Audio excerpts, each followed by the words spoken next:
The concept of epic, is this something that's been in your head for a long, long time? I wouldn't say for a long, long time. But I think it's like all of these things. When I look back now, sort of over my shoulder, I can see some of the seeds that were being planted that grew into what became epic. All right, and that would go back to. I mean, these things are all personal. They're all individual. To leaving Ireland at the age of 10. I have been lucky enough to have lived and worked in 11 countries on 5 continents, right? And I mean lucky. I mean, luck is a big part of it. Something comes up and they say, well, we'll put him there. And, you know. But you then become what Theresa May doesn't like, a globalist, okay? You actually don't belong anywhere. I've never voted in an election in my life because I've never been eligible to vote, all right? And I'm partly a political animal. I was involved in politics at university and what have you. So for me to say I've never voted, I mean, it's just terrible.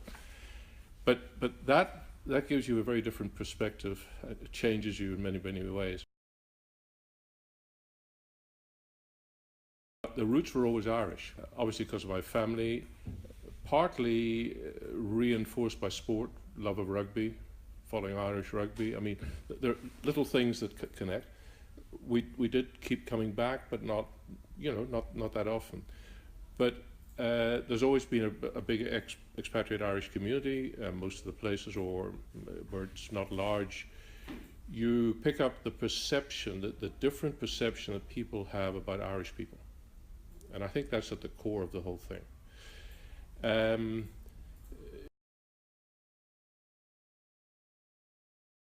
I have this detribalized accent from losing what used to be a Northern Irish accent, and no one would understand what I was saying, to this sort of mid-African sort of what used to be Rhodesian type accent. But people are trying to place you. I say, where are you from?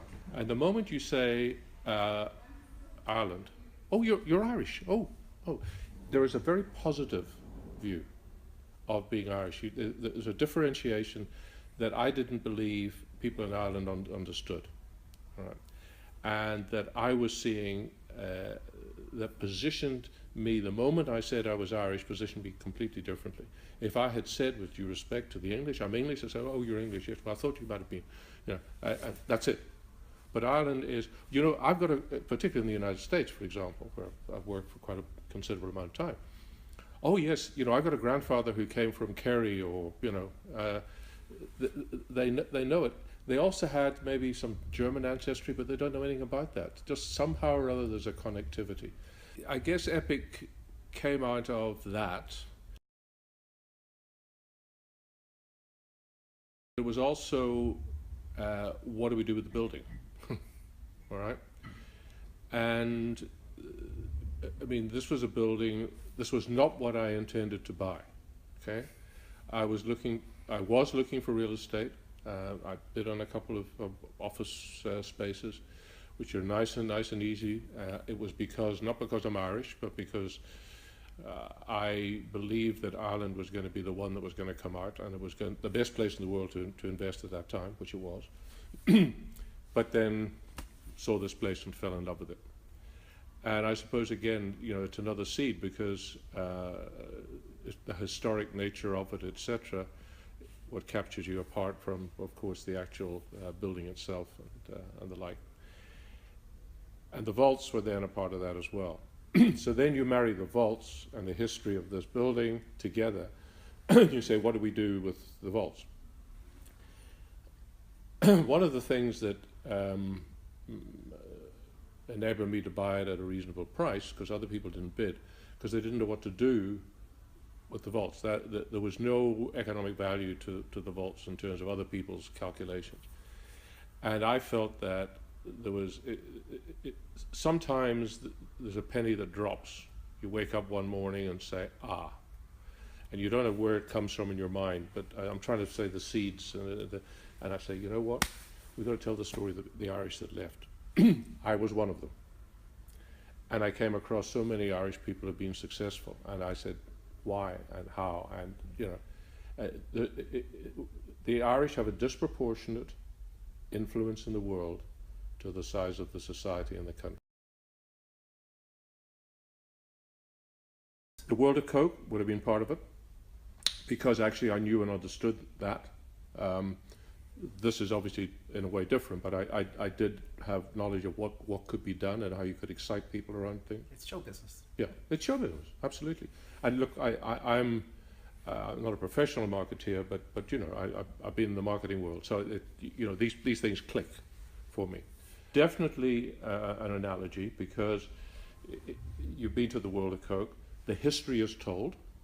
The instance here, we got some bad history to tell. Coke being Coke, if there was any, it's hidden. Okay, but still, you tell the history. But then you go into today, and in today you go into interactivity, you go into engagement, you go into exciting people about it. Okay, so although we got the name museum because it's the best fit around it, we are not, you know, museums, dusty artifacts. We're not dusty artifacts because we're using 4G technology, we've shot a lot of video, but of course there's again, as with the world of Coke, there's a lot of deep research that went into discovering that, you know, getting the dust out of the files and finding out some of the history, and you know, interesting little nuggets that you can tell stories around. So yeah, there's definitely an analogy between the two. They're very different in terms of content, but the way that it's delivered is very similar.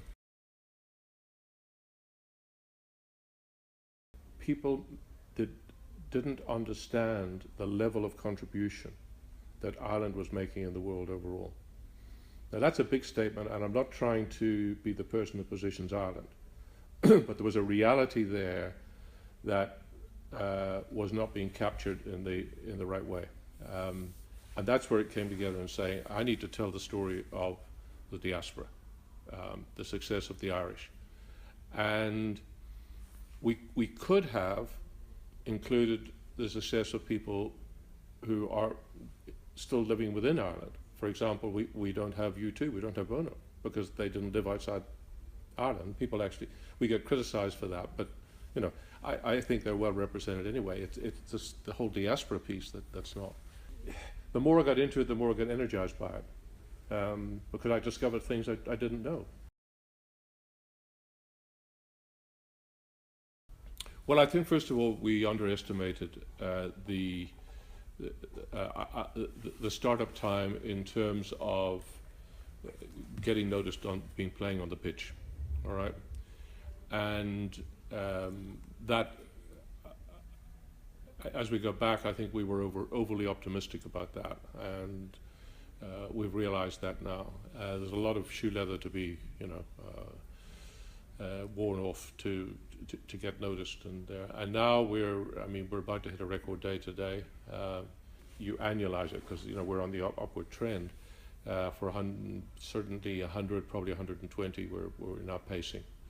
So it's definitely moving. There's no question about it. And it was just really getting our act together properly. And we did have a management change that took place because Mervyn only took over in September. He was busy doing CHQ because we've got a number of different things happening within the building. The building itself, my concept for the building was this was not a shopping centre because it had been a failed shopping centre, but it was a place which had different day parts which we could activate in different ways in different parts of the building at different times. So that's why we've got dog patch, so we've actually got a business, but again, a leading edge business here, which gives us some gravitas as well, but also excitement, young people. You've also got to think about the area we're in, the International Financial Centre, and the demographic that you have here. But then we've got this great lunch business.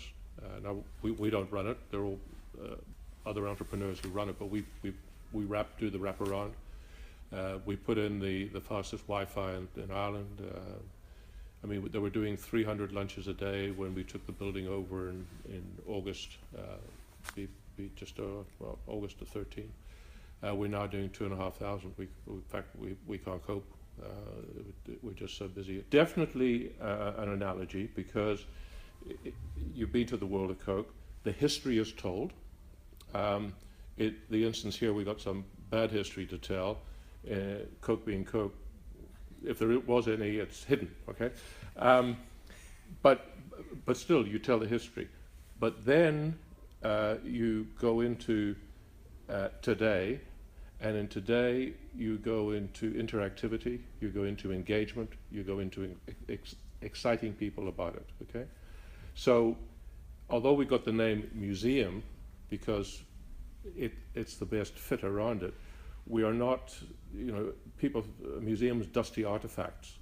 We're not dusty artifacts because we're using 4G technology, we've shot a lot of video, but of course there's again, as with the world of Coke, there's a lot of deep research that went into discovering that, getting the dust out of the files and finding out some of the history, and interesting little nuggets that you can tell stories around. So yeah, there's definitely an analogy between the two. They're very different in terms of content, but the way that it's delivered is very similar.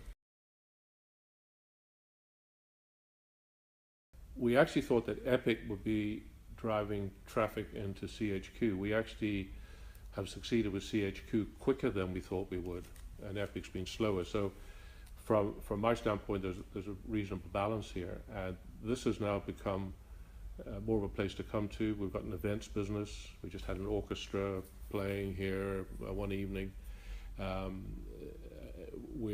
People now cross the river to come and see us. And I always thought we could do that. I mean, people said, well, you're the wrong side of the river, it's the wrong location. And I said, well, time-wise, we're not the wrong location. It's a mind thing, and we've got a pedestrian bridge that leads right into the building. So, and also that I really believe that the growth was going to take place here, and it has. I mean, now this side of the river is now taken off. So I suppose that's luck and maybe a little bit of good judgment. I don't know, but so you've got to marry all of these things. I mean, the vaults just seem such a natural. I mean, obviously it's atmospheric, it's historic. It is weatherproof as an exhibit, which is pretty important, being Ireland. And probably we don't like sunny days as much as we should, because people want to be outside. It doesn't affect us badly, it really doesn't. And I felt that there was definitely room in the market. Now, there's some very good competition out there, but certainly in terms of critical mass, there was space there as well. No, I believe in clustering. I don't want you to think about your market share of the existing pie.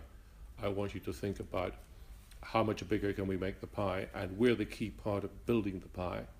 That's fine. But our share may go down, but our business will go up because we've made the pie bigger. And I absolutely believe that that's part of our mission here. And to his credit, Paul at Guinness Storehouse is a firm believer in that. Yeah. And you go back to the world of Coke, there's a great story, which is true because I've heard him say it many times, a former president of the company, great supporter of Ireland, had an honorary degree, he died last year, Don Keogh. Don, who the gift of the gab, Don in an interview said once about, asked about Pepsi as a competitor. And he said, if Pepsi didn't exist, we would have to have invented them. Well, we clearly didn't expect that we would not be noticed to the degree that we were not noticed. We also didn't understand the lag effect in terms of people coming on board. I mean, we even had difficulty getting important people to come down and see it. Didn't want to allocate the time. And I do think that there was some museums shouldn't be for profit, and we're for profit. Now, the for profit is actually not to make an awful lot of money, but unless we don't exist on any subsidy. So in order to have sustainability, in order to have longevity, we've got to be a profitable enterprise. So it's the philosophy around it. The money we make is in the building per se, but not, you know, it's not epic, but we've got to be able to keep funding it. And I think there was a little bit of that as well. And also we have a difficult, I think the marketing communication is not easy, because history doesn't excite a lot. We've got something which, in terms of the actual, you've been through the exhibit, is exciting when you're in there. But how do you communicate that when what it would appear you're doing is you're trying to get people into history and into a museum, when actually you're selling excitement? And communicating that, we didn't get right. And I don't think we still have it quite right either, by the way.